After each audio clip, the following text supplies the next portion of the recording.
ये हमेशा एक ही तरीके से शुरू होता है। वो तुम्हें देखती है, लेकिन तुम जो हो वैसे नहीं, बल्कि जो वो सोचती है कि तुम बन सकते हो वैसे। तुम्हें उसकी आंखों में वो फीलिंग आती है ना, वो थोड़ा सा होप, या शायद भूख। तुम सोचते हो कि वो तुम्हें देख रही है, लेकिन सच में वो तुम्हें देख नहीं रही। वो तुम्हें नाप रही है, जांच रही है, जैसे कोई खाली कैनवास को देख रहा हो, इंतजार कर रहा हो कि वो उस पे अपनी बेहतरीन कृति बनाए। लेकिन वो कृति तुम नहीं हो, कभी थी ही नहीं। और कार्ल जंग ने तो तुम्हें चेतावनी दी थी, वो भी किसी नरम प्रेरक वक्ता की तरह नहीं, बल्कि एक ऐसे आदमी की तरह जिसने अपनी पूरी जिंदगी इंसानी आत्मा के मनोवैज्ञानिक गहराई में झांकते हुए बिता दी। जंग ने अपनी जिंदगी अचेतन को समझने में समर्पित कर दी, वो हिस्सा जो तुम्हारे दिमाग में चुपके से काम करता है बिना जागरूकता के। और उसने औरतों के बारे में कुछ डरावना खोजा। उसने कहा कि वो मर्दों से प्यार नहीं करती, वो मर्दों की एक सोच से प्यार करती है, फैंटेसी से, प्रोजेक्शन से। और सबसे डरावनी बात, उनमें से ज्यादातर को पता भी नहीं होता कि वो ये कर रही है। तुम्हें लगता है कि वो तुम्हें चुन रही है, लेकिन वो असल में चुन रही है तुम्हारा वो रूप जो उसने अपने दिमाग में बनाया है, एक मनोवैज्ञानिक कठपुतली जो उसकी निजी फिल्म में किरदार निभाए। और जब तुम उस स्क्रिप्ट के मुताबिक नहीं चलते, तो वो किरदार बदल देती है, कहानी नहीं। जंग ने इसे एनिमस कहा। हर औरत के अंदर एक मर्दाना छवि जो रहती है, और जब वो एनिमस अपरिपक्व, अविकसित या अनियंत्रित होता है, तो वो अत्याचारी बन जाता है। वो एक ऐसी अदृश्य शक्ति बन जाता है जो औरतों को खतरनाक मर्दों की ओर खींचती है और अच्छे मर्दों को ठुकराने पर मजबूर करती है, बिना वजह बहस करने को, बिना समझदारी के हावी होने को, और बिना जिम्मेदारी के नैतिकता सिखाने को। जंग ने इसे छुपाया नहीं, उसने इसे एक आध्यात्मिक सत्ता का कब्जा कहा, एक ऐसी स्थिति जहां औरत खुद नहीं जानती कि वो अपनी चेतना से काम नहीं कर रही, बल्कि अपनी अंदरूनी मर्दाना फैंटेसी की छाया से। और मर्द, तुम इसमें फंस जाते हो क्योंकि किसी ने तुम्हें इसे पहचानना नहीं सिखाया। तुम चाहे जाने को जानने समझने से भूल जाते हो, चुने जाने को समझे जाने से। तुम उसकी बात पर यकीन कर लेते हो जब वो कहती है कि तुम अलग हो, लेकिन हकीकत में तुम बस वो नया चेहरा हो जिसे उसने अपने बचपन से तैयार किए गए किरदार को निभाने के लिए चुना है। और जब फैंटेसी टूटती है, जब नकाब हटता है, तुम भ्रमित, धोखा खाया, अपमानित महसूस करते हो, सोचते हो कि तुमने क्या गलत किया। लेकिन तुमने कुछ गलत नहीं किया, तुम बस किसी और की नाटक में एक अच्छा किरदार निभाना बंद कर दिए। जंग ने चेतावनी दी कि इस मनोवैज्ञानिक नाटक से निकलने का एकमात्र रास्ता है इंडिविजुएशन, एक जीवन भर की प्रक्रिया जो तुम्हें अपने अंदर पूरा बनाती है। और ये कड़वा सच है, ज्यादातर मर्द कभी इस यात्रा को शुरू ही नहीं करते। तुम्हें सिखाया गया है स्वीकृति की खोज करना, मान्यता पाने की कोशिश करना, औरतों को अपनी कीमत तय करने देना। और जब तक तुम ऐसा करते हो, तुम वही किरदार बार बार निभाते रहोगे, हर बार बदल दिए जाओगे जब दर्शक बोर हो जाएंगे। इंडिविजुएशन आकर्षक नहीं है, ये कठिन है। ये मांग करता है कि तुम उन हिस्सों का सामना करो जो तुमने दफन कर दिए, कमजोर, असुरक्षित, टूटे हुए। ये मांग करता है कि तुम औरतों को दोष देना बंद करो कि उन्होंने तुम्हें नहीं देखा, और खुद को देखना शुरू करो। क्योंकि जंग को यह पता था जो ज्यादातर मर्द कभी नहीं समझेंगे। तुम मर्द नहीं बनते चुने जाने से, तुम मर्द बनते हो खुद को चुनने से। तुम अपनी कीमत उसके प्यार से नहीं कमाते, तुम इसे अकेले खड़े होकर कमाते हो, पूरी तरह जागरूक, पूरी तरह जिम्मेदार, पूरी तरह जीवित। एक मर्द जो अपने अचेतन का सामना कर चुका है, वो प्रोजेक्शन से लुभाया नहीं जा सकता। वो अब किसी और की फैंटेसी में कठपुतली नहीं है, वो अपनी हकीकत का रचयिता है। जंग ने देखा कि आधुनिक मर्दों की सबसे बड़ी त्रासदी ये नहीं कि वो ठुकराए जाते हैं, बल्कि ये कि वो तैयार है खुद को किसी भी आकार में ढालने के लिए जो उन्हें लगता है कि स्वीकार किया जाएगा। तुम इसे समझौता कहते हो, साझेदारी कहते हो, प्यार कहते हो, लेकिन जंग का इसके लिए अलग नाम था, आत्मविश्वासघात। उसने चेतावनी दी कि जो मर्द अपनी मानसिक उन्नति को नजरअंदाज करते हैं, वो औरतों के प्रोजेक्शन के गुलाम बन जाते हैं, खुद को गीली मिट्टी की तरह उस आकार में ढालते हैं जो औरतें मांगती हैं, जो खुद अपनी सच्ची इच्छाओं को भी नहीं जानती। तुम मर्द होना बंद कर देते हो और नकाब बन जाते हो, मुस्कुराते, सिर हिलाते, सहमत होते, प्रदर्शन करते, जब तक तुम भूल नहीं जाते कि नकाब पहनने से पहले तुम कौन थे। और औरतें, वो इसे भाप लेती है। ओ, वो इसे तुम्हारी कल्पना से ज्यादा भापती है, जो तुम सोचते हो कि उसे प्यार करने को आकर्षित करेगा। आज्ञाकारिता, भविष्यवाणी योग्यता, उपलब्धता वही वजह बन जाती है कि वो आकर्षण खो देती है। क्यों? क्योंकि औरतों की सहज प्रवृत्ति, जंग ने सिखाया, आराम की ओर आकर्षित नहीं होती, रहस्य की ओर आकर्षित होती है, जोखिम की ओर, उस मर्द की ओर जिसे वो पूरी तरह परिभाषित या नियंत्रित नहीं कर सकती। जिस पल तुम खुद को पूरी तरह से खुला कर देते हो, बिना सीमाओं के, बिना रीढ़ के, तुम ज्यादा प्यार करने योग्य नहीं बनते।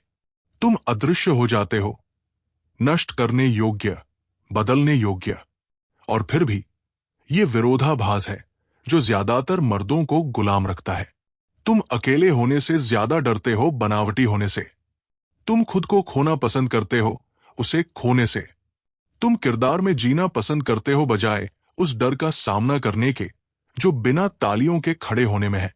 लेकिन जंग ने सिखाया कि जब तक एक मर्द उस एकांत को स्वीकार नहीं करता, वो कभी आजाद नहीं होगा।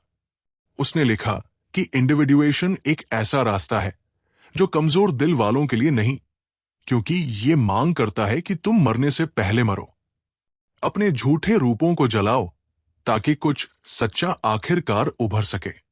लेकिन मैं तुम्हें कुछ बताता हूं जो कोई जोर से नहीं कहना चाहता। इंडिविडुएशन अकेला है, बहुत ज्यादा अकेला।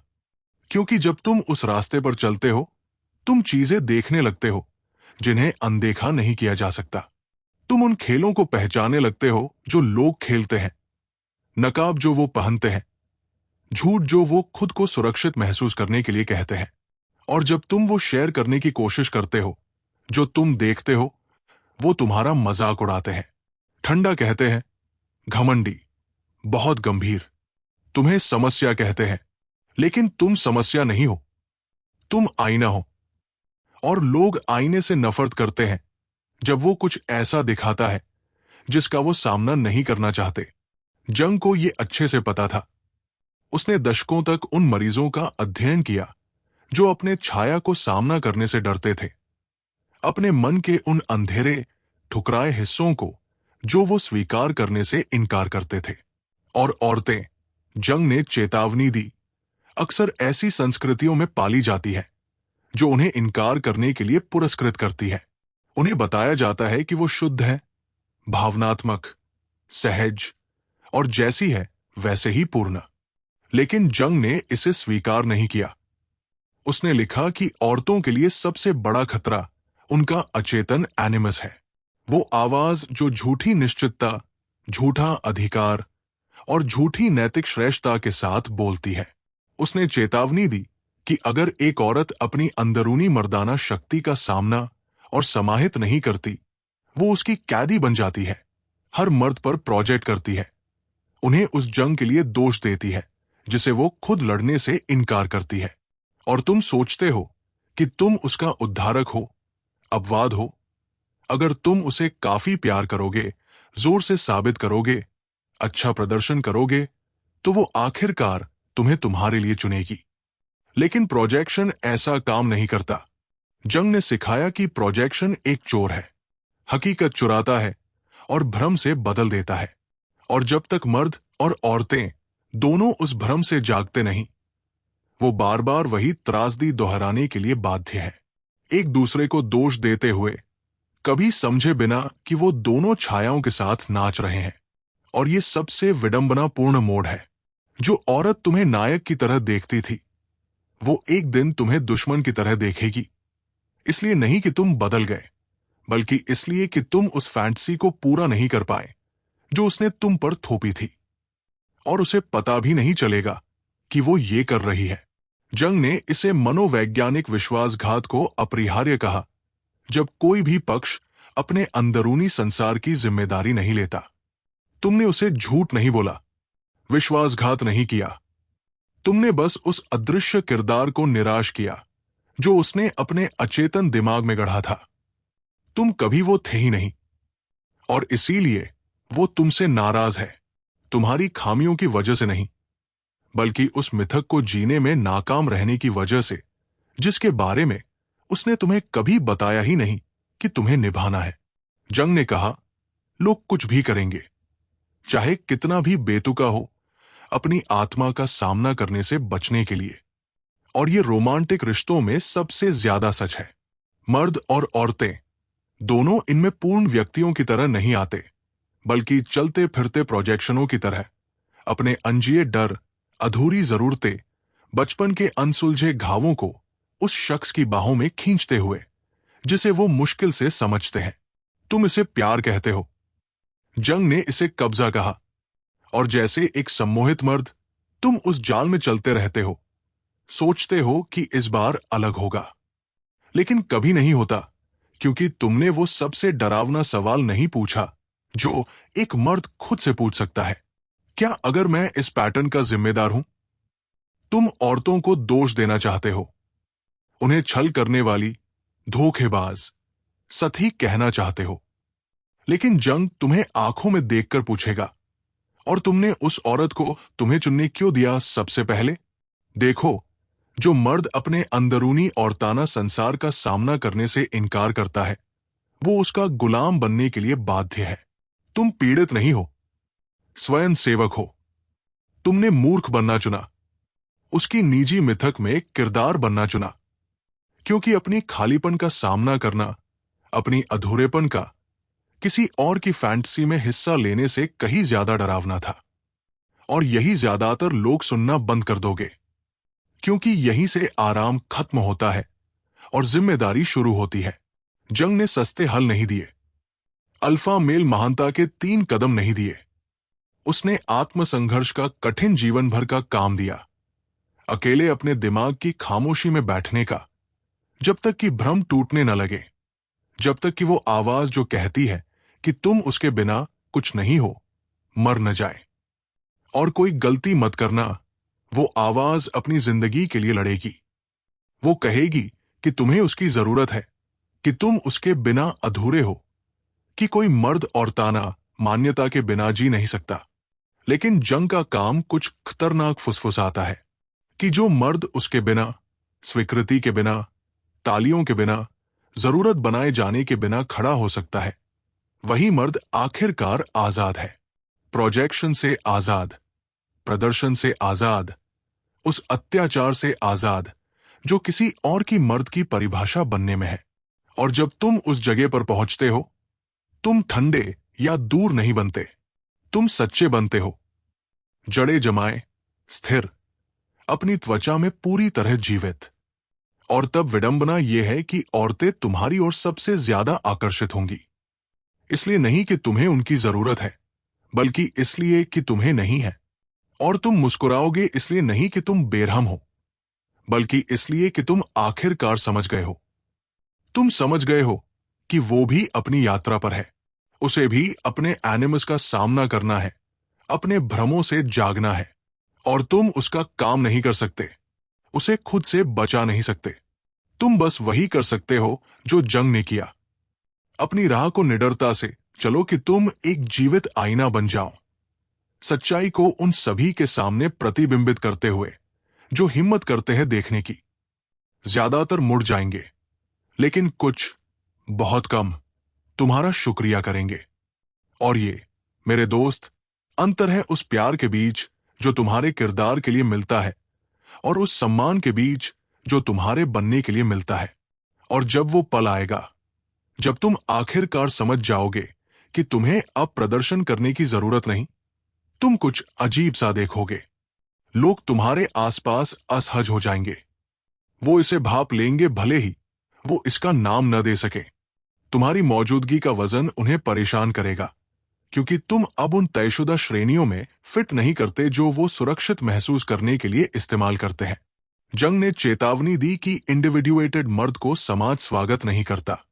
उसे डरते हैं, गलत समझते हैं, ठंडा या घमंडी कहते हैं। लेकिन सच्चाई कहीं ज्यादा खतरनाक है। तुम बस अछूत बन गए हो, न खरीदे जा सकने वाले, न हेर फेर किए जा सकने वाले, क्योंकि तुम खेल को देख चुके हो। और यही मजेदार बात है, वो लोग जो कभी तुम्हारी ध्यान, मान्यता, स्वीकृति के लिए तरसते थे, वो तुमसे नाराज होने लगेंगे, क्योंकि तुम्हें उनकी जरूरत नहीं। औरतें, खासकर वो जो अभी भी परफेक्ट मर्द की फैंटेसी से ग्रस्त है, तुम्हें भावनात्मक रूप से अनुपलब्ध कहेंगी कि तुम बहुत ज्यादा अपने दिमाग में हो, बहुत विश्लेषण करते हो, बहुत दूर हो। लेकिन वो जो कहना चाहती है वो ये है कि वो अब तुम्हें नियंत्रित नहीं कर सकती। तुम मंच से उतर चुके हो, उनकी स्क्रिप्ट पढ़ना बंद कर दिया, और बिना स्क्रिप्ट के उन्हें समझ नहीं आता कि तुम्हारे साथ क्या करना है, क्योंकि तुम किरदार बनना बंद हो गए और मर्द बन गए।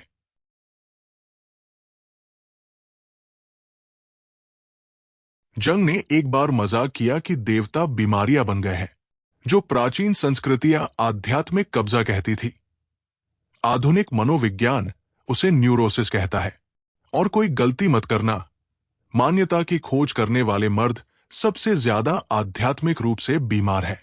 तुम सोचते हो कि तुम रोमांटिक हो जब तुम कहते हो, मैं उसके लिए कुछ भी करूंगा, या वो मेरी सब कुछ है। लेकिन जंग सिर हिलाकर कहेगा कि जो तुम प्यार कहते हो वो असल में अपनी आत्मा को ले जाने से इनकार है। आसान है इसे एक औरत पर प्रोजेक्ट करना और उसे अपनी होप, मतलब मकसद की वाहक बनाना, क्योंकि अगर वो लेती है तो तुम्हें नहीं लेना। लेकिन कठोर मोड़ यह है, जब उसे समझ आएगा कि वो तुम्हारी आत्मा ले जाने के लिए बनी नहीं थी, वो उसे छोड़ देगी। उसे छोड़ना होगा, क्योंकि कोई भी औरत, चाहे कितनी भी प्यार करने वाली हो, उस मर्द का बोझ नहीं उठा सकती जो खुद को उठाने से इनकार करता है। और जब वो छोड़ेगी, तुम धोखा खाया महसूस करोगे। लेकिन नहीं करना चाहिए, शुक्रिया करना चाहिए, क्योंकि उस पल में जब भ्रम टूटता है, तुम आखिरकार सच्चाई के सामने खड़े होते हो कि मर्द बनने का काम कभी उसका नहीं था, हमेशा तुम्हारा था।